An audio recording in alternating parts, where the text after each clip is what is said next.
In the sleepy town of Willow Creek, there existed a house that bore witness to unspeakable horrors. Its weathered exterior stood as a testament to the darkness that dwelled within its walls.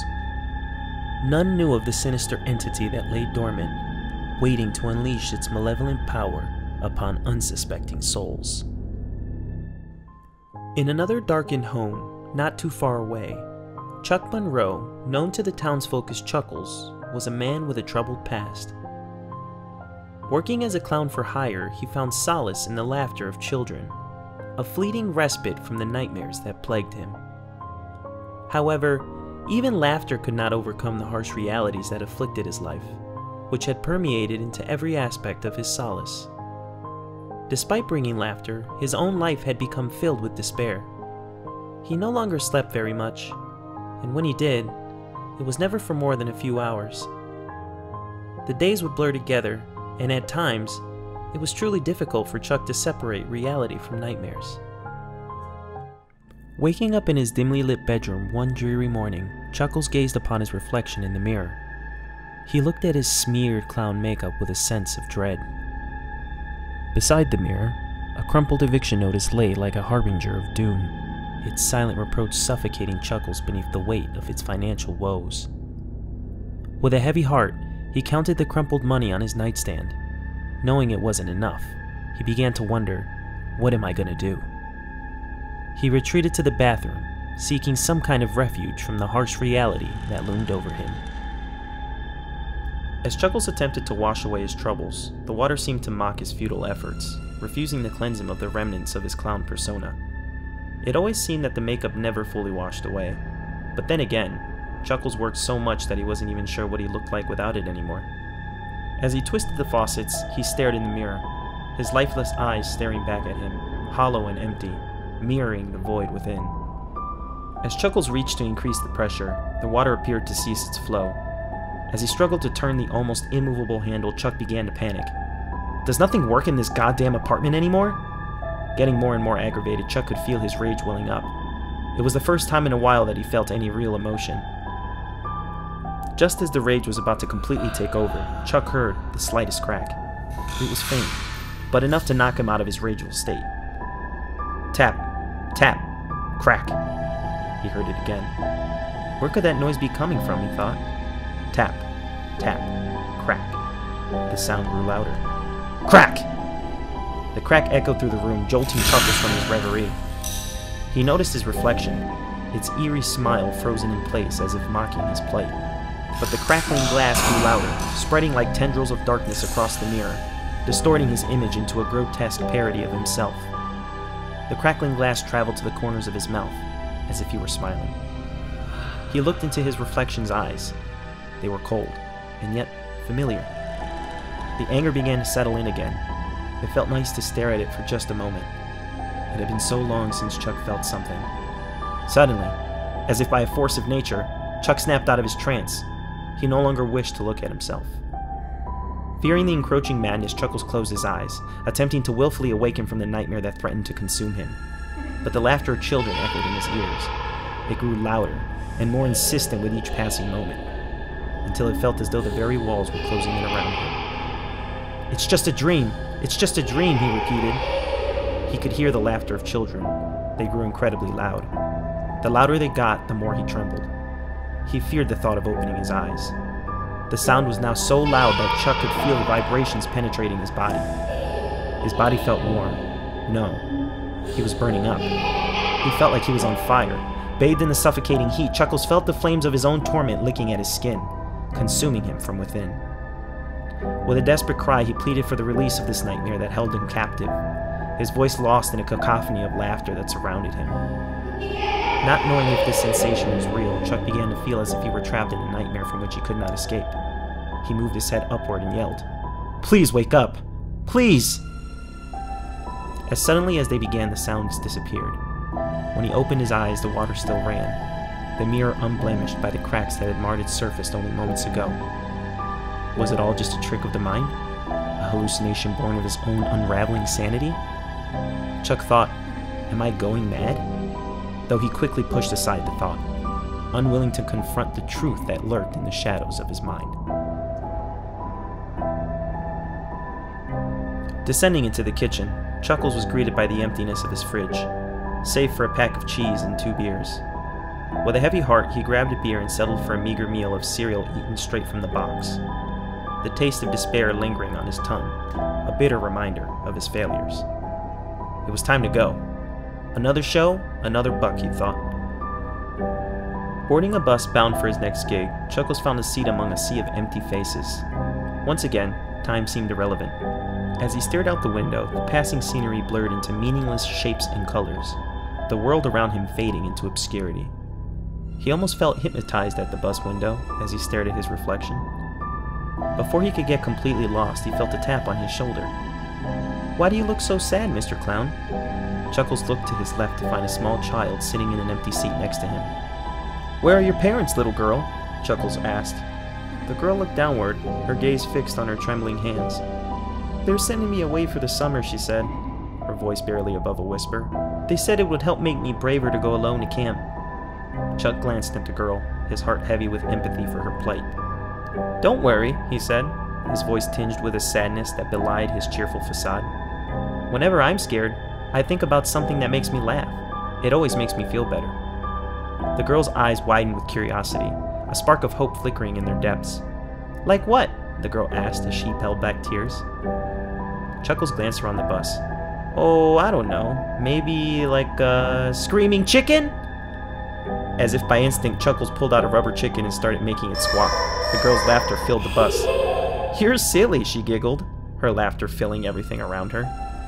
As the bus rumbled on, Chuck felt a glimmer of hope stir within him, a spark of light in the endless expanse of darkness that surrounded him. "Why were you so sad?" the girl asked. "Oh, it's nothing, kid. Just the weight of the world on these old clown's shoulders," he replied. The kid's tears were completely gone now. "But you're a clown. You make kids laugh. How can you be sad?" Chuckles forced a smile. "You're right, kiddo. I'll see what I can do about that." Without any warning, the bus lurched to a stop. The girl got up and said, "My name is Lucy, by the way." Chuckles waved to the child and smiled. "Make sure you take time to laugh at camp, and always remember to smile." The girl giggled a final time. "Thank you for everything. Now, I have some advice for you." Chuckles, taken aback, was impressed by the girl's energy. "Sure," he said. Her innocent expression twisted into a devilish smile, her eyes gleaming with an otherworldly light. "If you can't make them laugh," she whispered, her voice like a serpent's hiss, "make them scream." Chuck recoiled in horror. The girl began to laugh. The more she laughed, the louder it got.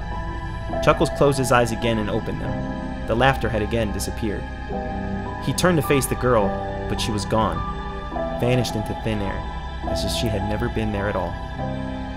Trembling with fear, Chuck glanced out the window, his eyes widening in terror as he saw the bus passing a graveyard, its crumbling tombstones looming like silent sentinels in the gathering gloom.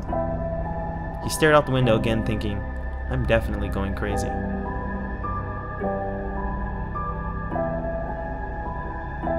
Chuckles finally found himself standing before a house cloaked in a foreboding silence. Its windows seemed to stare back at him with a haunting gaze, almost as if it knew of the horrors that lay within itself. As Chuckles raised a trembling hand to knock on the door, he was met with the sight of Chad, the husband, and Emily, the wife, both peering out from behind their home's weathered facade. Their forced smile did little to conceal the palpable tension that hung in the air like a shroud of dread. "Ah, this must be Chuckles the Clown," Emily remarked, her voice tinged with a hint of uncertainty. That's me. You can call me Chuck when the kids aren't around, you know." Chuckles replied with a weak attempt at humor, hoping to alleviate the growing tension and sense of unease that gnawed at his insides. "We're glad you came all the way for our son's birthday, Chuckles," Chad chimed in, though his expression betrayed a hint of skepticism. "He absolutely loves clowns. We get him one every year. Come on, we'll show you around," Emily offered, though her words held a weight that Chuckles could not ignore. As Chuckles followed Chad and Emily through the dimly lit corridors of the house, a sense of dread washed over him like a tidal wave. The air was thick with anticipation, as if the very walls themselves were waiting with bated breath for what was to come. "So you do all the typical clown stuff, right? Balloon animals, water gags, physical self-deprecation?" Emily inquired, her tone laced with expectation. "Yeah, well, physical, Chuckles stammered, his voice faltering as he struggled to find the right words. Hurt yourself, fall, hit yourself with something, that kind of stuff, Chad interjected, his gaze piercing into Chuckles with a steely intensity. I'm just not that kind of entertainer, you know, who hurts himself, you know? I mean, I know a lot of good clowns who do that, but I really focus on the jokes, the antics, you know? Chad stared at Chuckles with an emotionless frown. Chuckles, let's just be clear about one thing. If this gate doesn't go well, you don't get paid. And it will not go well if you do not do what makes Bradley happy. If he tells you to fall, you fall. I don't care if he wants you to set yourself on fire. If it makes him happy, then do what he says, and put a smile on your face. You understand? Emily's word cut through the air like a knife, leaving Chuckles reeling in their wake. Yes, ma'am. I'm sure I can handle some falls. I don't know about fire, but yeah, I won't let you down. Follow us. We'll take you to the kids. But remember, Chuckles, if they're not laughing, you're not getting paid, Chad warned, his tone leaving no room for argument. With a sinking feeling in the pit of his stomach, Chuckles nodded silently, his heart heavy with the weight of their expectations, as he followed Chad and Emily out into the backyard. The darkness seemed to close in around him, like a suffocating embrace. As he stood before the expectant crowd of children in the backyard, Chuckles' sense of unease grew with each passing moment. Their laughter, it once brought him solace, but now it felt like a cruel mockery of his pain. It echoed in his ears, like derisive taunts of unseen specters. With each step towards center stage, he felt an unseen force guiding him. The blank stares of the children followed him. Time seemed to slow again. Chuckles somehow knew the day's events were somehow leading to this moment. An unknown hand was leading his actions. It was finally time. Hey there, kids! It's Chuckles the Clown! How's it hanging? The echo of his words reverberated in the wind. Eerily, it stayed silent. Chuckles removed a balloon from his bag and blew it up. He began to twist and mold it. Well, I understand it's a very special day. It's... Within seconds, the formless balloon took shape. Chuckles had made it into a hat. Bradley's birthday! Where is the young man? In unison, the children pointed to the front. Their coordination was perfect and synchronized. In front sat a little boy in blue overalls and shoes, his gaze directly aimed at Chuckles. After a moment, Chuckles placed his hat on the boy's head. He looked at the group again. All right now, every birthday isn't complete without... Chuck's body jolted, his eyes instinctively followed the source of the sound. It was Bradley. In his hand was a popped balloon, its fragments lifelessly laying in his hands. Chuck could feel it, the sensation of anger from before, but he responded calmly. Whoa there! That hat didn't last long now, did it? That's what I get for buying American.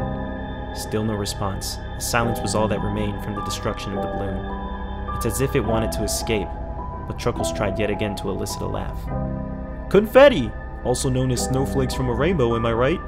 They're not as edible, but you can still roll them up and throw them at your friends. Now, who here likes magic? Punch yourself in the face! Bewildered, Chuck didn't fully process the moment. Instinctively, he responded. Now, Bradley, that's not a nice thing to say to someone. How about I show you a cool punch yourself in the face? Bradley yelled again.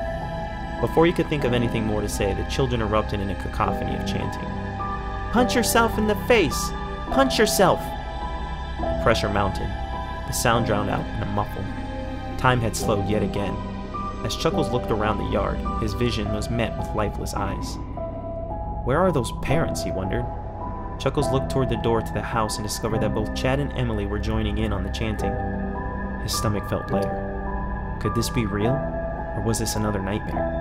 Before he could contemplate any further, the chanting became even more formless. The loud mass of noise pierced every fabric of Chuckles' being. He desperately wished to be freed from it. Just as he felt insanity begin to take hold, Chuckles balled up his shaking fist and punched himself in the face as hard as possible. Harder! Bradley yelled. Harder! Chuckles was at a precipice for which he could not return. He screamed at the top of his lungs and punched himself in the face. Everything was black. His vision blurred. All he could hear were the celebrations of the children. Hooray! They yelled in unison, their squawking devoid of any concern. Chuckles could feel something wet trickling down his nose. It must be broken, he thought. Surely this would end the event. The damage was done. As his blurred vision returned, the laughter subsided abruptly. Chuckles was met with a horrific visage. The children, they were staring at Chuckles, each one wearing their own clown makeup. Even Emily and Chad were now adorned. They were gathered around the stage. They were surrounding Chuckles. In front of Bradley stood a table with a birthday cake, a knife piercing its top layer. A birthday isn't a birthday without a grand finale, Chuckles. It's time to blow out the candle, Emily muttered, her expression unchanging. What does my little man wish for? Asked Chad. There was a moment of complete silence. Chuckles looked around for a glimmer of emotion in the crowd. There was none. The crowd was still silently smiling at Bradley, who was staring unflinchingly at Chuckles. What I really want more than anything in the whole wide world is to see the clown leak more. It was funny. Terror had consumed every crevice of Chuckles' mind. He desperately wished to flee, but his body was frozen in bewildered terror. Bradley moaned, "Now stab yourself, Chucky boy." In a desperate attempt to flee, Chuckles responded, "Chuckles needs to take a quick break, but I'll be back." Tick-tock, stab, stab, stab. No time like now, Chucky boy, a deranged Bradley yelled. The fear, anger, and years of frustration finally erupted from every corner of Chuckles' mind. Enough! What is wrong with all of you? This is not what I signed up for. You can't just make me do whatever you want. That's not how this works, you hear? Without a moment's notice, Bradley pulled out the knife from the cake. The children slowly pivoted their gaze from Bradley towards Chuckles. They began to slowly march toward him. Time to pop the sad clown. Time to pop the sadness right out of him, the children laughed. Before Chuckles had a moment to attack the group and run, his thoughts were interrupted by a piercing pain in the back of his head. His vision was blurry once again. As he turned around in a dizzy haze, he could make out the fuzzy shapes of Chad and Emily. Time to blow out the candle, Bradley. Chuck's body felt heavy. It was easier to fall. He didn't remember hitting the ground. There was only darkness, and perhaps a final escape from the madness. He was wrong. Upon waking up, Chuckles was greeted by the same faces. It was a dream! I was out! I was out! You can't leave just yet. We have to serve the cake and blow out the candles, Emily moaned. Chuckles tried to move, but realized he was tied down to the chair. This realization was the final nail of hopelessness in Chuckles' psyche. He knew there was no escape. Bradley approached closer and closer, the knife firmly gripped. Let's all sing to Bradley now, Emily proclaimed. In unison, everyone began singing Happy Birthday. Their singing was deafening. Suddenly, Chuckles felt a burning pain in his abdomen. Everything was blurry now, but in his haze he noticed his shirt covered in red. Bradley had struck him. No confetti? Let's keep trying, Bradley exclaimed. Chuckles was fading, his body feeling like it was on fire. With each strike from Bradley, he descended further and further into madness.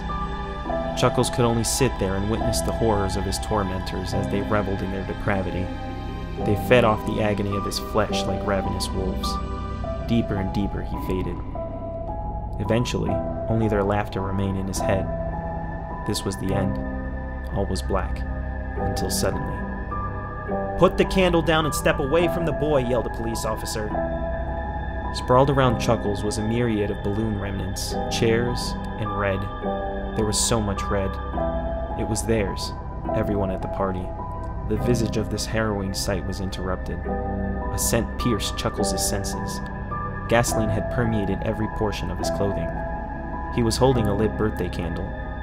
Chad and Emily were yelling from behind the officer. Barely standing, they too were stained in red. Emily proclaimed, "He attacked everyone with a knife, lit himself with gas and started laughing. Please, save our child." Chuckles simply stared at them with a continued aimless expression. "Please, don't hurt our child," Chad pleaded. Chuckles looked confused, but silent.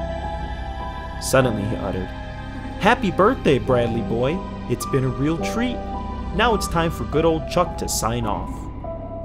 In a moment, Bradley stood up and ran toward his parents. As they embraced their child, they bore witness to dancing flames. Chuckles laughed incessantly, the embers popping as they consumed him. "Pop, pop, pop goes the sad, sad clown," he laughed. Chuckles had completed his act as the dancing flames spread. His laughter echoed. It was a haunting reminder of the darkness that lurked within the hearts of men. Eventually, this too subsided. There was only silence now. From that day, the story of Chuckles grew as the years passed. Events were changed and altered. Some say he lost it. Others state he was already insane. Some report that he was provoked before attacking and burning the house down. Whatever the reason, like most urban legends, his tale became just another story to scare children. To this day, people visit the Willow Creek house on a dare, but most never have the courage of going in, for they say they can still hear the laughter roaming its unhallowed grounds. "Stop trying to scare me, Randy. It's just a stupid story," a young child yelled. He laid in bed beside his brother Randy. He exclaimed, "It's real. It happened in our town many years ago. You know you've heard the stories too. Good night, jerk. Next time you go there, I'm telling Mom. She won't believe you, dork. Besides, nothing was there. Just a field and some rotted wood." As the boys turned off the lights and drifted away, an ever so slight creak came from their closet door. A slight giggle roamed around, and the flicker of a small flame illuminated the darkness. A decrepit, charred hand holding onto it. A groaning voice uttered, "Pop, pop, pop goes good old Chuck." The light awoke the small child as he proceeded to witness Chuck's visage. "You want to know what makes me laugh when I'm sad?" "A screaming chicken!" As the boy screamed, his laughter echoed through the darkness like a harbinger of doom. For in the house of horrors known in Willow Creek, the spirit of Chuckles the Clown would forever remain. He was a vengeful specter, doomed to wander the halls for all eternity, his laughter echoing in the nightmares of those who dared to tread upon his cursed domain.